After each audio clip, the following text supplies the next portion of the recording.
கிறிஸ்தியேசுக்குள்ளான உங்கள் அனைவருக்கும் சமாதானம் உண்டாவதாக. இன்றைய தியானத்திற்காக எடுத்துக்கொள்ளப்பட்ட வேதவசனம் சங்கீதம் 65:9. தேவரீர் பூமியை விசாரித்து அதற்கு நீர் பாய்ச்சுகிறீர், தண்ணீர் நிறைந்த தேவ நதியினால் அதை மிகவும் செழிப்பாக்குகிறீர்.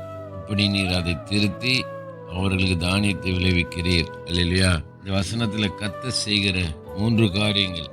ஒன்று, பூமியை விசாரித்து அதை நீர் பாய்ச்சுகிறீர். விசாரிக்கிற தேவன், அவர் உங்களை விசாரிக்கிறான்படியால் கவலையெல்லாம் அவர் மேல் வைத்து விடுங்கள் சொல்லி வேதத்தில் வாசிக்கிறோம்.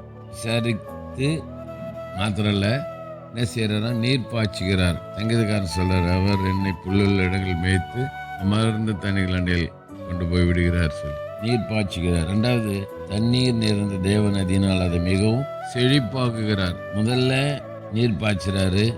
நீர் பாய்ச்சி அது என்ன பண்றாராம், பூமியை மிகவும் செழிப்பாக்குகிற தேவன்.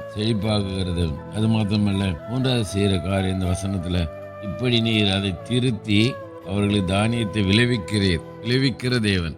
பவுல் சொல்வார், நான் நட்டேன், அப்போல நீர் பாய்ச்சினான், தேவனே விளை செய்தார். ஆகவே நம்முடைய தேவன் விளையை செய்கிற தேவன்.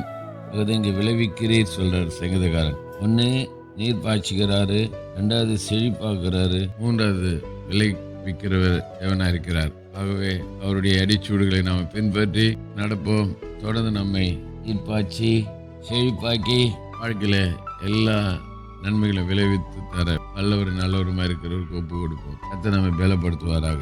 செபிப்போம். நேசி நல்ல தகப்பனே, நல்ல கொடுத்த நல்ல வார்த்தைக்கு நன்றி. அந்த வார்த்தைகள் நாங்கள் பிடித்து கொண்டு ஒவ்வொரு நாள் வாழ கிருபை செய்யுங்க. இயேசுவின் நாமத்தில் பிதாவே, ஆமென். நம்முடைய கர்த்தரும் ரட்சகருமாகிய இயேசு கிறிஸ்துவின் கிருபையிலும் அவரை அறிகிற அறிவில் வளருங்கள். அவருக்கு இப்பொழுதும் என்னென்னைக்கு மகிமை உண்டாதாக. நம்முடைய கர்த்தராகிய இயேசு கிறிஸ்துவின் கிருபை உங்கள் அனைவரோடு கூட இருப்பதாக. ஆமென், ஆமென், ஆமென்.